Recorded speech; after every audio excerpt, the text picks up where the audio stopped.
Hello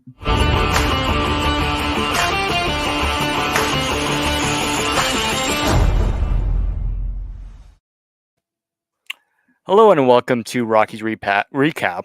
I'm so lost out of words. Rockies Recap, a part of the Rockies Now podcast network. Tom, can you explain what happened today? I mean, we'll get to it. Before we get to that, let's just talk about the series. For the Rockies today, or I should say over the last few days, again, like I'm out of words, I just can't, just thinking about it just makes me want to throw up and throw up,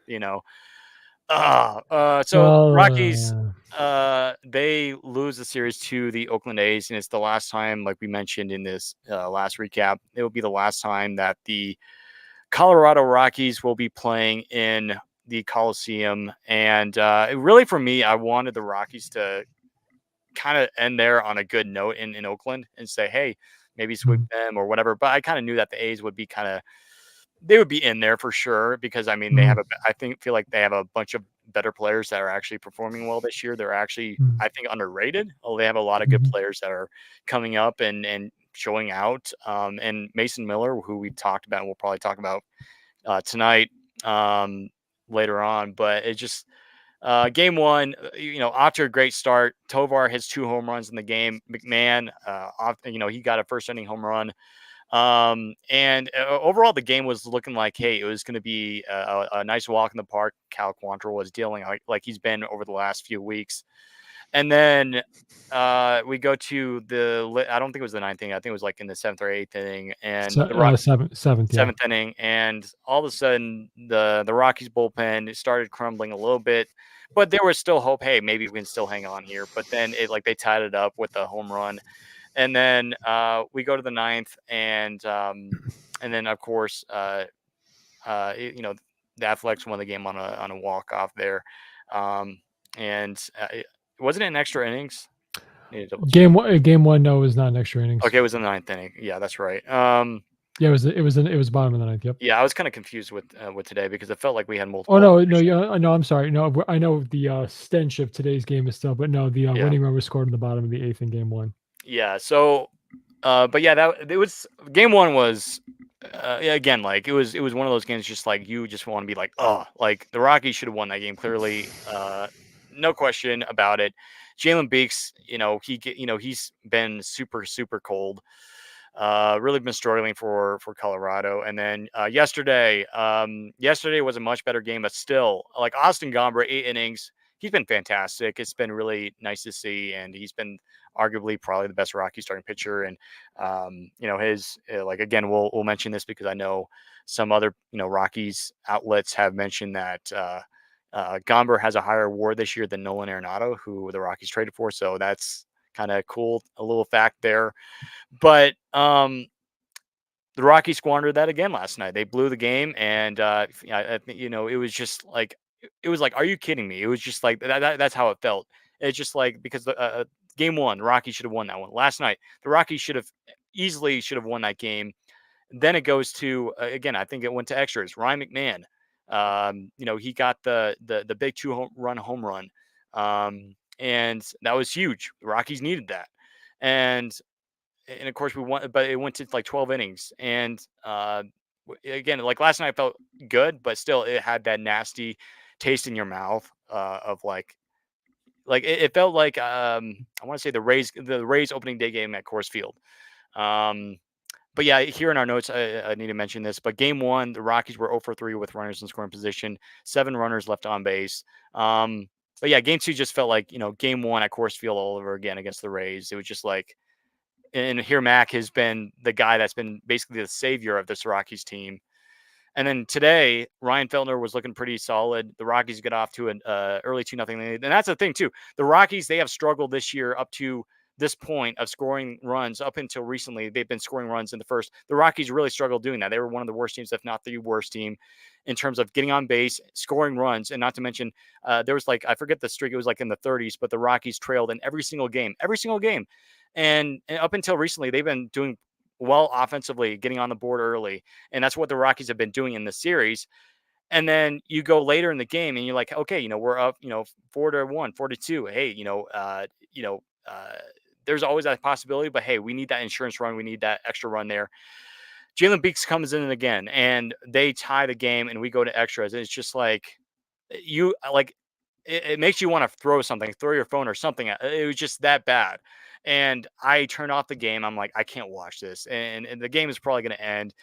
But then the Rockies go up against Mason Miller. And so now you're like, okay, now this is bad because they're going to be able to probably get 3 straight outs. They're going to have a runner on second in the bottom of the 10th, and they're probably going to get a base hit or some way get those guys or that guy to home plate, and they're going to win the game, right? But no, the Rockies, they get after Mason Miller, which is something that has been almost impossible for hitters in baseball to do this year. Like the guy has, I think his ERA is it under 1? I think. Um, but it's just unbelievable. I mean, the Rockies were on a roll. I mean, they were up with 9-5 going late into either 11th or 12th inning again.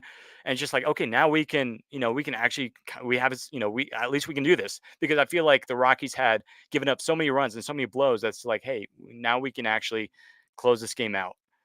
And then all hell broke loose. The A's, they make another comeback. And of course, and I might be off track here. I might be out of order, but eventually they won the game 10-9 to the Rockies. And Tom and I, we've been discussing, we've been chatting back and forth. But at this point, we know it's blaringly obvious what's the problem of this Rockies team in terms of, whether it's the bullpen offense or whatever, is clearly the bullpen. And we both agree it's been the bullpen. And this is not a rant against the guys personally, but it's just like they have to do their job. Like, and the Rockies, they need to address this.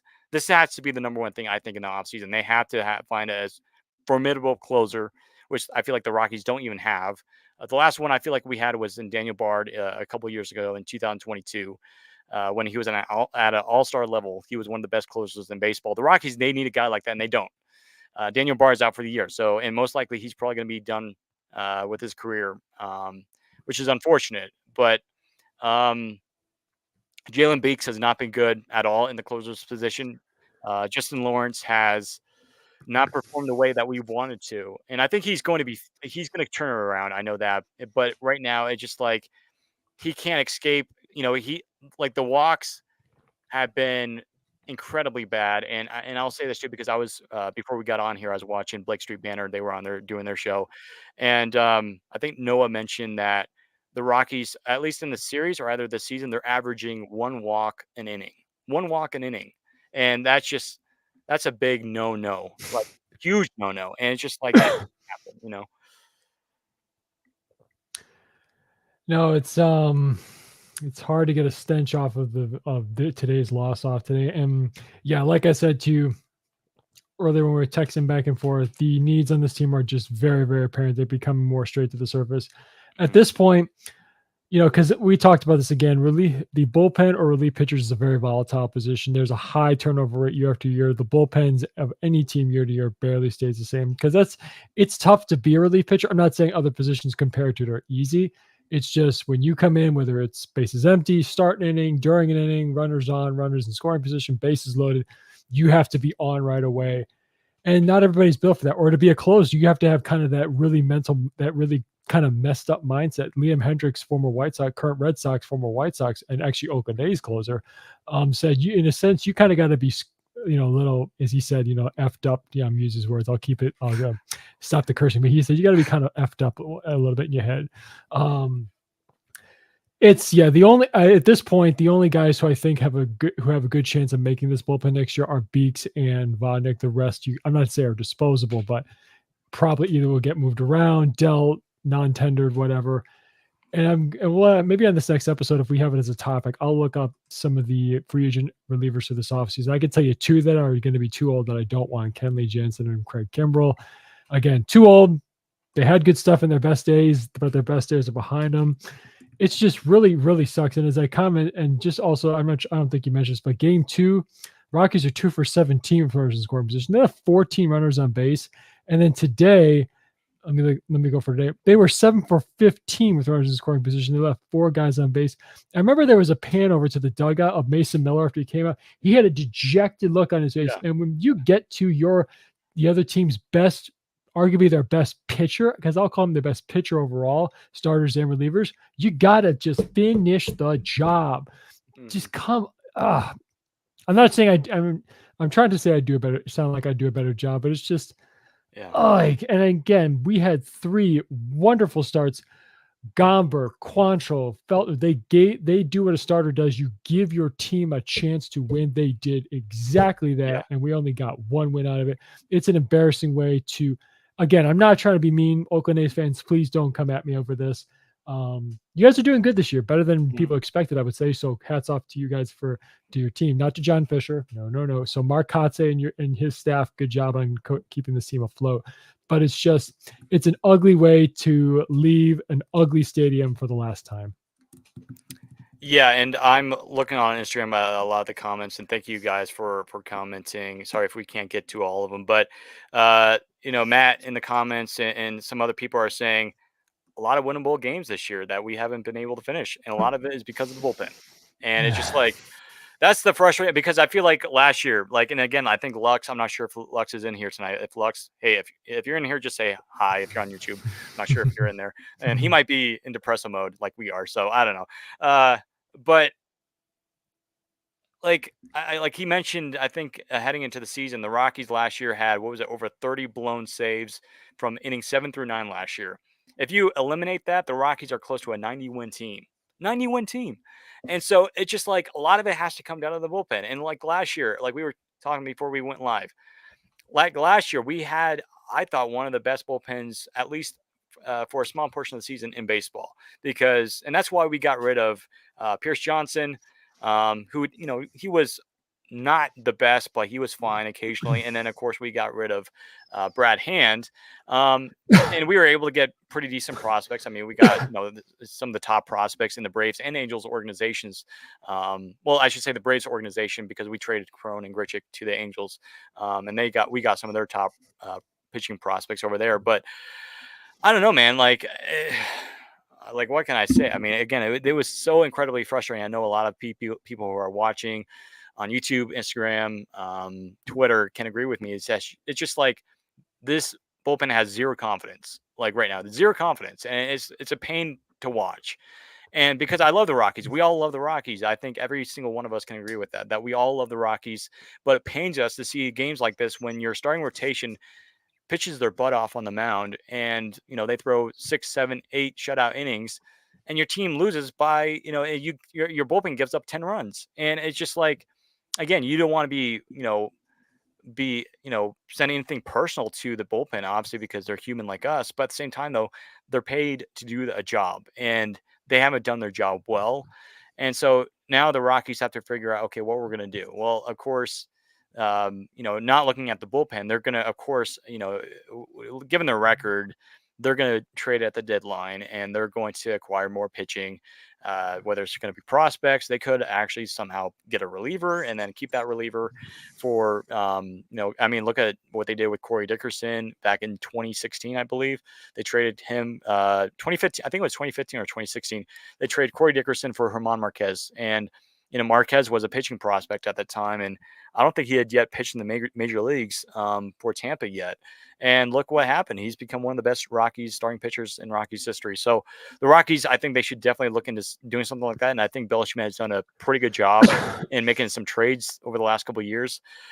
It's just at this point, like in the offseason, number one priority, like we said, is going to be the bullpen. It has to be the bullpen number one priority. That's plain and simple, because that's, again, the Rockies, they should have swept the Rays at the early part of the season. They should have, swept the A's here. I feel like the Rockies would be a much better ball club if their bullpen wasn't blowing these games left and right. And again, I do feel for the players. I do feel for the relievers. But at the same time, though, you have to do your job. Throw strikes. Like I said, the Rockies, they've been throwing so many, especially the bullpen, have been throwing so many walks, and they're just not commanding at all. There's no good command, and they have command issues. It's just like it's not. it's not looking good at all in the bullpen. It's been miserable to watch, honestly. And I wish the players could, and again, I'm not wishing anything bad on them or send anything personal, but it's just like they have to do the job and they're not doing it. Looking at the current MLB.com statistics, the Rockies this year are in a three-way tie for 25th place with only 9 saves converted, and they've had 15 opportunities. Mm-hmm. That's yeah. I mean, yeah. Ben in the comments, he says, "Is Vodnik an option at closer? Do you think?" And Tom, like, go ahead, like, give me your thoughts, Tom, on Vodnik, because I know you. Vodnik, in terms, he's one of my guys. Yeah, I was heavy on him when we acquired him from Atlanta, because again, Atlanta is one of those teams that has excellent an excellent developmental program when it comes to pitchers, and another big one is Cleveland. So if you want to find a good pitcher in the system, trade with Cleveland. It's like I said, closer, it's a very different mindset, because they always say the most difficult outs to get in a baseball game is the last 3. Yeah. I would think at some point you might give him. I mean, I'll say this: he is definitely, for next year, is a solid option for a middle reliever. Maybe I would say, if you want, I'm not sure. I have to look. I don't know if he's pitched the 8th inning this year. I have to double check. Mm-hmm. It's something you could definitely explore. For right now, Beeks is fine, but I do think it would, later in the year, if it comes to you're having a tryout by committee, you could say, yeah, I don't see reason. And he's still got an ERA around the 2s and the 2.5. I give him a shot if he's open to it. Mm-hmm. Yeah, and there's something in there that you can definitely see him as a closer. I mean, I can definitely see it. It's like, it is a very tough thing, because you have to be right, because again, for those who don't understand how you get a save, it's when you come into a game and you close it out with a lead of 3 runs or less, and that's a very low margin for error, especially when you're playing against in a division where it has the Dodgers, Padres, and the Diamondbacks. Yeah. Yeah, again, all around, just it's like, at the end of the game, like I mentioned before we went live, it was just so frustrating, to the point where it was just like, I gotta take a break here. And it was, at first it was extremely frustrating, but I just told Tom right before we started, it's just like, it's more painful than frustrating for me, because like I said, we had, we got to be able to get several hits off of Mason Miller today. Didn't work. We still lost. And then Ezekiel Tovar, dude, 2 home runs in game 1, still lost the game. Not to mention Ryan McMahon had, home run in game 1 as well. And 2 home runs in the series in game 1 and then in game 2. It's just like, are you kidding me? Like this, the Rockies, they, again, like I said, they should have easily swept the series. And it's just like, so many of these games this year has just been like out the door. And it's yeah. Don't forget to point out, in both games 1 and 2, Elias Diaz had 3 hits. Yeah, it's like the offense is finally clicking, but at the same time, though, then it's like, oh, the pitching is like, oh, okay, we're gonna be bad now. It's just like this, it's inconsistency. There's no confidence in the bullpen. But again, it's really nice to see. I mean, it's weird too, because we were talking all off season. Everybody, like all of our followers on Instagram, we were all talking about how, like, the worst part of this team is probably going to be a rotation. And actually, it's funny enough, odd enough, that the rotation has actually been one of the best parts of this team. And it's just like, who would have thought? And like I mentioned but those were the first words of our podcast a couple of weeks ago that we recorded, which is available on Apple Podcasts and Spotify. But the first words were like, who'd have thought? Because the Rockies had just swept the defending World Series champions and then swept the Padres. But ever since then, the Rockies have won only 1 game, and they got swept by the Giants, which honestly didn't feel bad. Like it was not good, but it was like, okay, they kind of stayed in some of those games, except I think game 2, where they lost like a 14-4 or something. But and then you go to the A series. Okay, the A's are kind of struggling. They've lost. I think the A's were on a 7 or 8 game losing streak coming into the series, and so you're like, okay, hey, we might be able to jump these guys. I mean. Some of their starting pitchers that in the series are not doing well this year, and they really didn't. Like the A's, they look like oh, another thing that hurts is all the errors the A's made today. Like a bunch of easy pop fly balls in the outfield, and so you're like, hey, let's they made so many mistakes and we made them pay, and yet we still lost the game, and it just that makes the loss even worse. It just like the A's are better than Rock. And listen, I know the A's have they have some really good prospects, but you just like the bullpen cost this game. It really has, like I said, it's been more painful and it's been more just excruciating than it's been more frustrating. It's frustrating. I'm not gonna lie, it is. I'm not saying it's not, but it's just like really like the bullpen's got to close these games out. It is extremely frustrating, and it's as I said before we got on here, it's tough to predict or anticipate something. Like we were talking, as you pointed out, we were talking, and all of our followers and other Rockies fans out there were anticipating how bad we were thinking this season was going to be, and now that we're actually living it, it makes it Yeah, even worse. It's just like a yeah. big. It's like we keep getting punched in the gut or kicked while we're down here. Yeah, kicked in the nuts. That's what it feels like. Sure, why Yeah, not? kind of. Why not? Yeah, we have another comment, interesting comment here. Do you think the Rockies will trade Quantrill at the deadline? Now, this is a Uh, topic we'll have to talk about on our next podcast because, again, we don't want to get into the huge detail because we want to end tonight in a bit. But I think there's a case where they could. I mean, he does have an option, I believe, for next year. I'll Um, check. I'll but check. part of me says maybe keep him around because I mean, Marquis, or I should say Herman Marquez, that's his nickname. Marquis is his nickname, but Marquez, he'll be coming back. I want to say in the next few weeks. Well, he should be getting back to rehab at least in the next few weeks. So I've heard possibly. Again, don't count me as a source, but I think Marquez should be back in the next month or so. Since he's gone for the year, which we've already discussed. He's gone for the year most likely.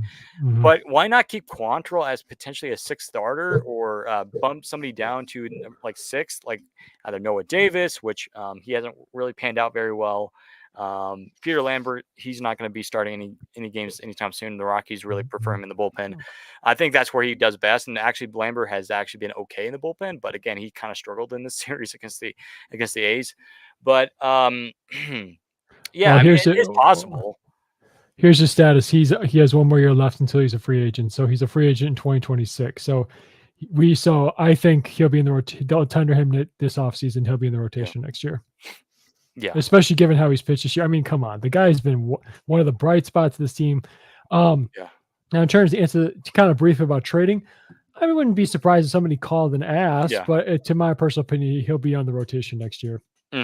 Yeah, and another comment here from Joseph. I'm a huge Astros fan. I live in Houston, but we vacation in Colorado. Hmm. I don't know. I don't know what that means, but he said I'm going to become a Rockies fan throughout the years. I'll always root them on. Thank you, Joseph. I appreciate Thank that. you.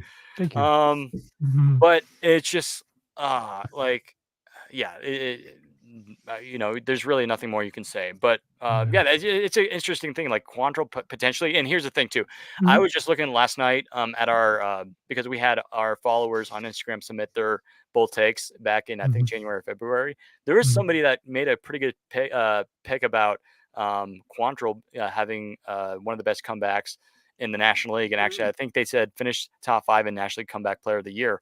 And I looked at that. I'm like, maybe there's a case that could happen. Again, I just watch Quantrill just give up like 10 runs in the next start because I jinx it because I feel like I jinx everything nowadays. But maybe I mean that person's on. Maybe they're onto something. I mean, again, Quantrill before his injury last year was good with the Guardians, but if folks remember, the Guardians cut him last year mainly because of their TV deal because they didn't really have it solidified yet. No, I think there was only they were trying to shed a little bit of payroll, and they were Yeah. already committing enough to Shane Bieber. Well, yeah, real quick, I think I couldn't find the power rankings, but here's a couple of other guys that let me see if I can find it for the National League. There's some other guys that were this includes only American League guys. Hmm. Trying to find a list where they list candidates for comeback player of the year. I'll talk about it next time. But yeah, I'll try and find a list for it next time. But yeah, he definitely, if he keeps fishing like this, he's definitely going to be a leading contender for comeback player of the year. Yeah. And then somebody also, I think Joseph as well, he commented saying, "What are your thoughts on Chris Bryant?" So let's mention. I forgot to mention this Uh, because we kind of Go briefly ahead. touched on it in the preview before we started in the lobby. But okay, so there was a double play. The Rockies got out of the inning. It was one of those crazy extra inning fiascos, and the Rockies they got a great double play. I believe it was to end the inning. But the Mhm. runner, I forget who the runner. Do you know who the runner was? It might have been Ruiz. Yeah, Ruiz, who's a fast runner, one of the best stealing guys in baseball, who loves to steal backs. He does a great job, very good speed. But the Rockies, they got a double play, which is kind of crazy considering how fast Ruiz is. Well, anyway, Ruiz, I don't know if it like again, I don't think it was intentional, but he spiked KB in the leg. I'm not sure which one. Again, I'm sure you guys who watched the game, you probably know better than I do because I wasn't watching at the time. I was taking the dog out for a walk, but It was his right foot. right foot, okay. And so anyway, he got spiked. And when I heard what happened, like my brother was watching the game, he's like, "Yeah, KB got spiked." I'm like, "Oh, great! Like, what did he get taken out?" And he's like, "No, he looks to be okay." But again, like I think what you said, he was down for like a few seconds, right? Like um, but it's just like my first reactions were like, "Oh, great! Now he's going to go back on the IL," because we just literally called him back up from the IL, and it's just like again, we've said this so many times. We understand the frustration, like, oh, he's always on the IL. Well, like we said last year, you can't blame KB for getting injured when a pitcher constantly has been throwing him inside and he breaks his hand on a pitch. It's just like, yeah, all you can do is just back away. And he's been trying to do that. But KB's always been a guy that has been more of an inside the box kind of guy. He wants to get the barrel ahead of the ball. He's more of a pull guy, which he's always been throughout his entire career. And then this year, of course, he has that I believe that back issue, along with Nolan Jones. And then today, like, and then let me go back to 2022. He had that plantar fasciitis. It might have been his right. I forget which foot, but it was on one of his feet. He had plantar fasciitis, and it's it can hurt your feet. I mean, I've heard it's extremely painful to even walk on it. And then today he gets spiked. I'm like, are you kidding me? Like, the dude is the most unluckiest guy in the history of the planet. I told you right before we started, I feel more sad. I feel sad for him more than I am frustrated about him because it's just like he's been so incredibly lucky. And yeah, I understand that we need like a lot of us want to see some of the younger players play, but we like and they played today. I mean, the Rockies had a younger lineup today, and they actually played pretty well. I mean, Estes was good today. He actually had a slow start in that first inning, gave up a couple runs, but then he was kind of dominant the rest of the way. But like again, like KB has been super unlucky. But again, again, I mentioned this the last time when he got hurt. It was like, oh, Bud Black said he was fine, and I mean he could be fine, but it's just like I've got to feel for KB, man. It's just like there has to be. I don't know. It's like I feel like somebody's jinxing us right now, or jinxing KB. That's what it feels like.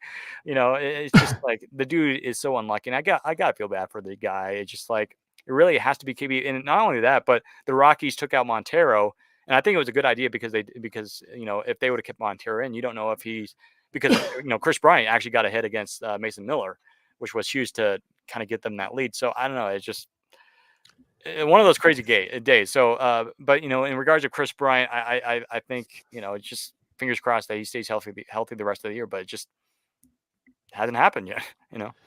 Now, looking at his injury, I'm on foxsports.com right now checking. They have noted injuries for each player's history going back to before he started with the Rockies when he signed his contract. 2022, 2023, and 24, he has 10 noted injuries on this list here. Noted. I have to look back as to what the length of them were, but they're all quote noted, Yeah. foot, knee, ankle, whatever. So, I mean, he's not getting any younger. He's owed $27 million next year, the year after, and the following year. So, are all the people out there who want them to eat that money and cut him? Not going to happen. Mm-hmm.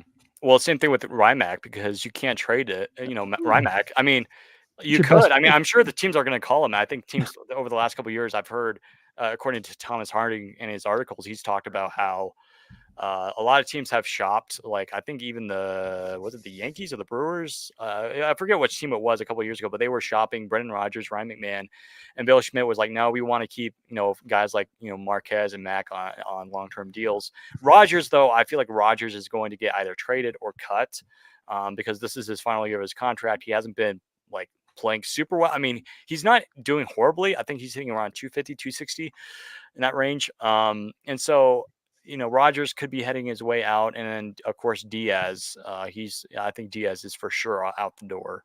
I just feel I see the writing on the wall, and it's kind of sad too because I've seen a lot of tweets today. I think Evan Lang, who does a great job at Purple Row, he was Mhm. tweeting out today saying that it's going to be sad when the Rockies ship off Diaz because we've all learned to love Elias Diaz of what he did last year in the All Star game and the contributions he's done for the Rockies. And Diaz has had a good year, and like you said in the Mhm. either in the podcast or the recap, he might be able to be on the bench in the All Star game again, and so that would be pretty incredible to watch.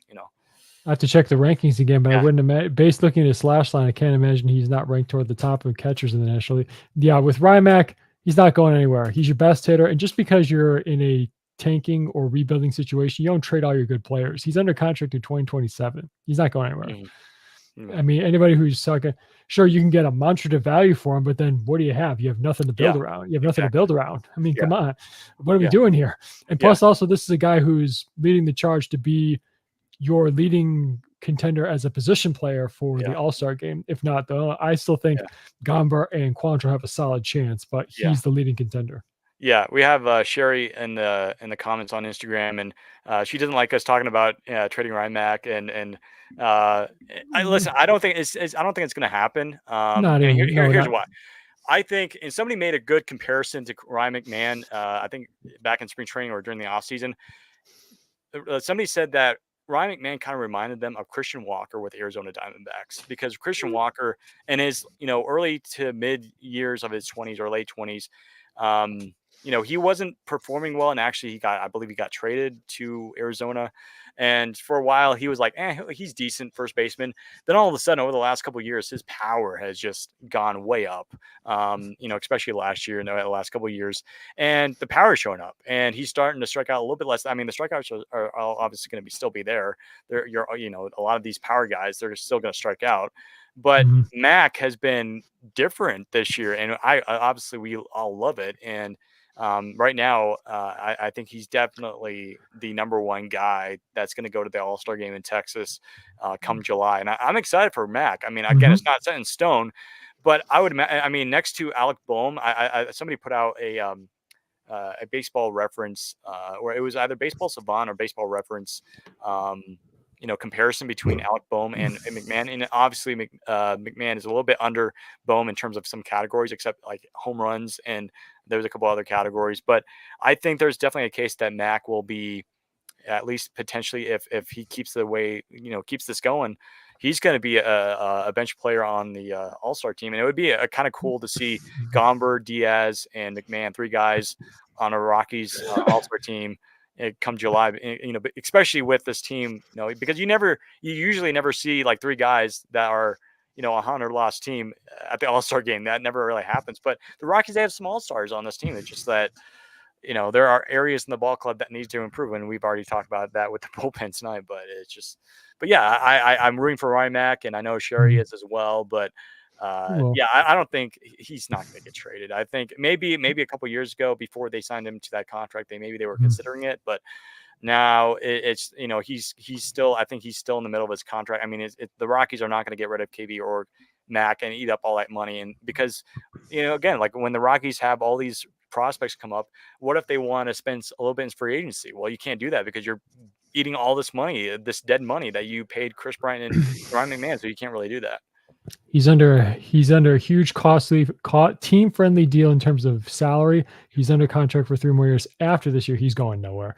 Yeah. He's actually at a slower strikeout pace than he was last year. Hmm. All of his entire slash line is up, and yet looking at, so he has a legit chance to be an all-star this year. Just when you bring up Alec Boehm, Yeah. currently he's a league leader in doubles, RBIs, and OPS plus as well.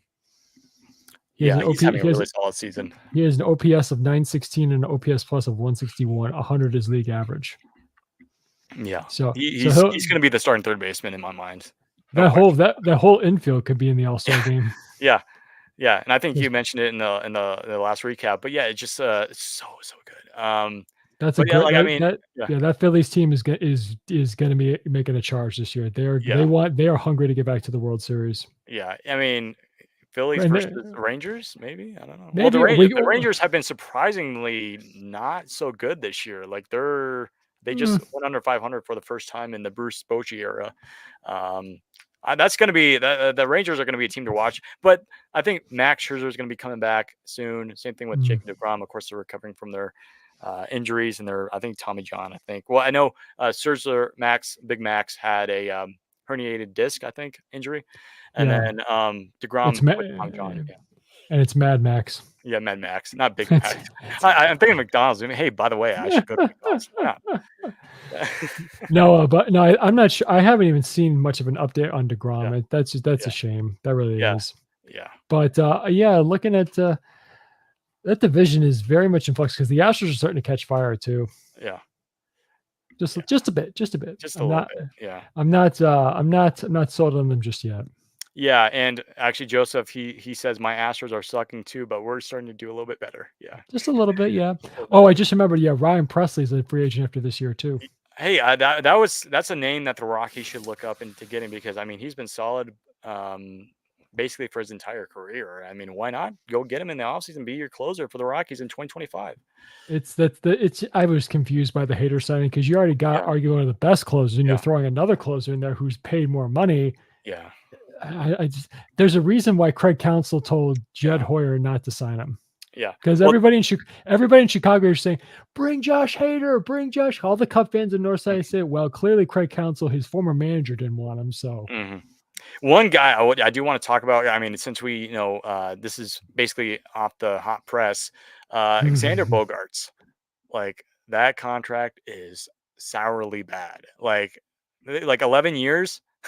Like San Diego, what the heck are you guys doing? Like I like the effort, but it's all like Tom's pointing it out, all about the money. And well, like their record's not bad. I mean, again, I thought the Arise trade was, I mean, he's a good hitter, but it's like, very good. what are you doing to the farm system? Like you have like almost no farm system. Like, yeah, you do have a few decent prospects coming up, a few good pitchers, but just like, because it reminds me back in 20, I keep saying this to my brothers because, I remember this, especially when the Mhm, Rockies were on the come up. I remember the Padres spent all this money on like, what was it? James Shields, Will Middlebrooks, mhm. Norris, the catcher. They made all this money. They spent all this money. And I think Preller was the GM at the time, or he was, coming into the organization. Look where that got them. They were, they had a decent start. They were exciting. A lot of people thought, hey, maybe this is the year the Padres get back to the playoffs. They were flat out Mm, horrible. I think they finished like what was it, fourth or fifth in the division last year. And I'm not saying the Padres like they're going to be bad. No, I mean they might stay competitive. I think in your predictions you had them finishing second, which could definitely happen. I mean, like we mm. mentioned on either in the podcast or in the recap, that the National League West, especially spots through four, there's going to be a lot of switching, a lot of Oh yeah. movement throughout the season Mhm. because Arizona, they're kind of struggling. However, they did just win a series against the Dodgers in LA.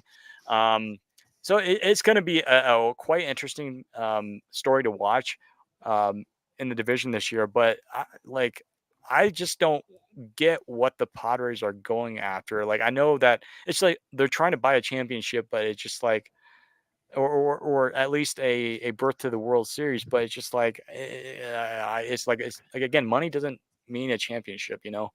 Steve Cohen tried it, it didn't Yeah, work, but yeah, apparently they didn't learn, and especially yeah, also not only they're spending money, they're spending money in a small market. Granted, yeah. that ballpark is packed. I mean, my God, Every fans single are night. Yeah, yeah, they're showing up and Padres, good on you. I mean, you guys yeah, lost the Chargers, and now you're down to one professional sports team. You mean, yeah, and so I feel bad in the sense for those guys that you lost the NFL.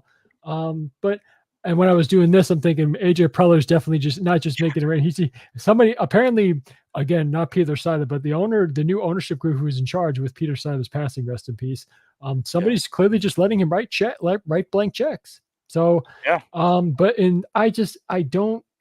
But I think the Bogarts thing is once again they panicked. They couldn't get Judge, so they panicked and signed him. And yeah, it's again you got so many guys tied down. I mean, Manny Machado just fleeced you with his opt out. Just gave you got even more money. So yeah. they're on the books for Tatis, Machado, Bogarts. Is there one more?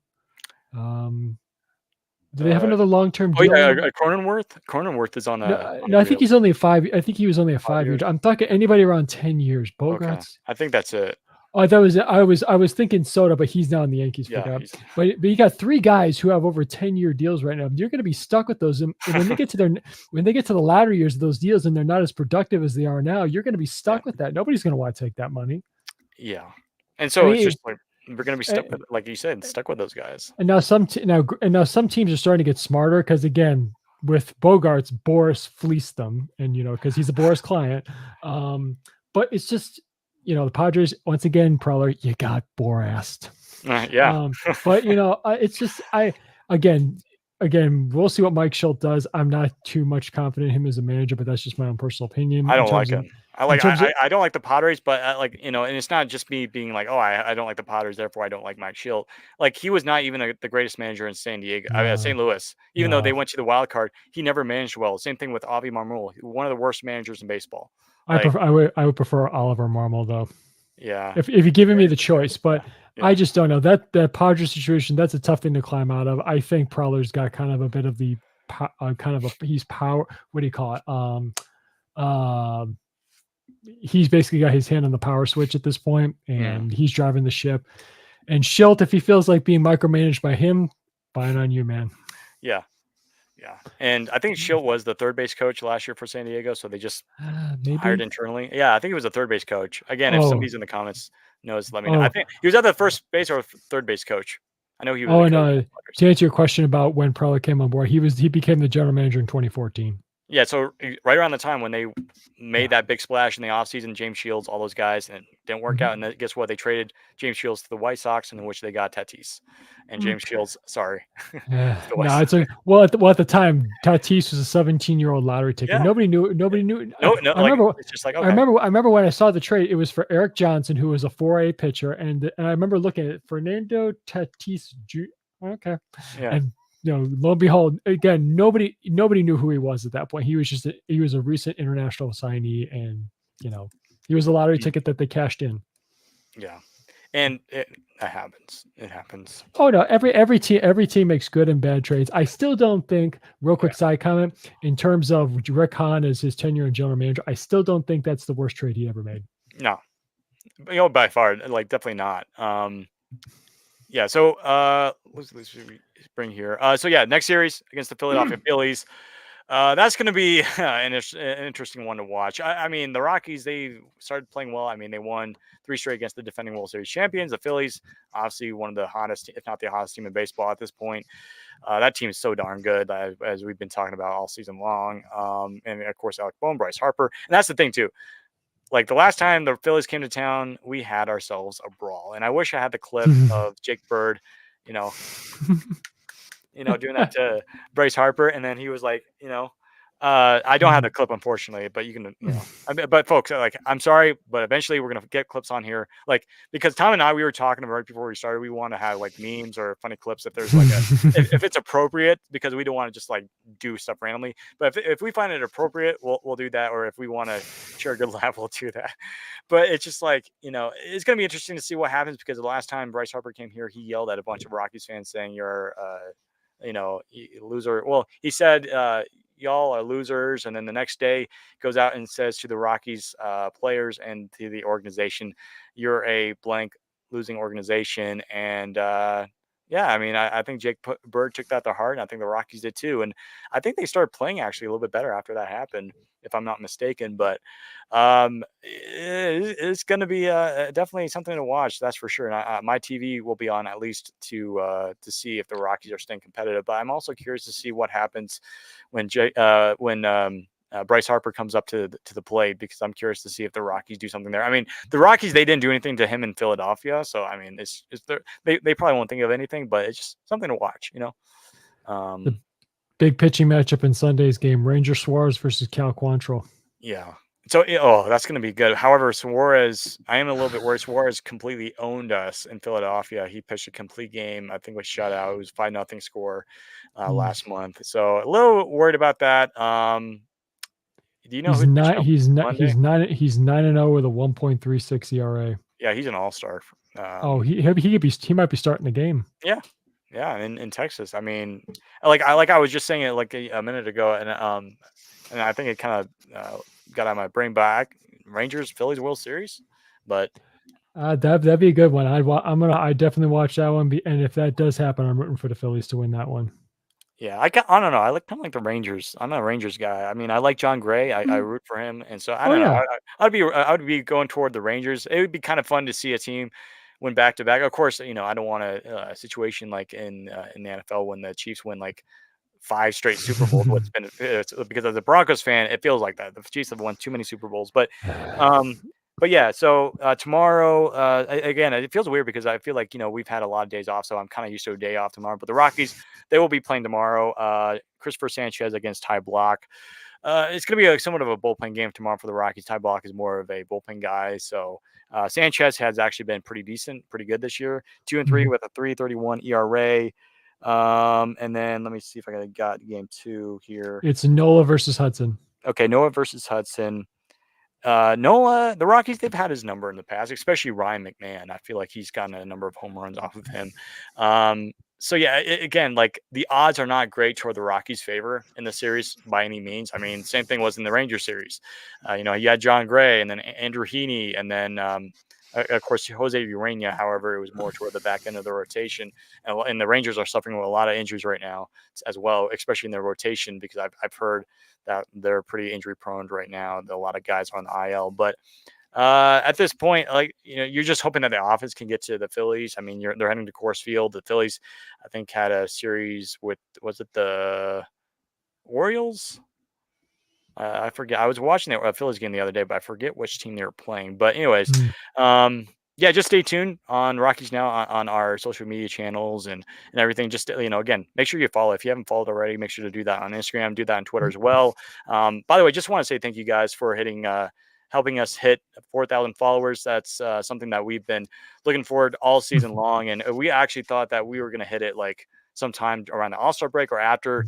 And again, we're not like bloodthirsty for followers. We just we're excited. We're thankful for you guys for your engagement and for your support and all your comments. And we know that the Rockies suck right now, but again, we're excited about the future. And even though it's been incredibly painful, it's hard to believe that there is a future that's good for the Rockies, but it's coming. But yeah, thank you again for all your love and support. It really means a lot to us. But again, you can also listen to our podcast, which is on Spotify and Apple Podcasts. But for Rockies recaps exclusive, you can watch it exclusively right here on YouTube and on Twitter. So yeah, Tom, any final thoughts as we end tonight and get ready for the Philly series tomorrow? Well, it's a tough loss to way to end our days at the Coliseum, and it's not exactly the series we were looking for. So on to the next one. Bring on the Phillies. Yeah, Mhm. the red hot Phillies. Yeah, folks, that was going to do it for tonight's Rockies recap. Again, thank you so much for all your support and love. Hope you guys have a great evening.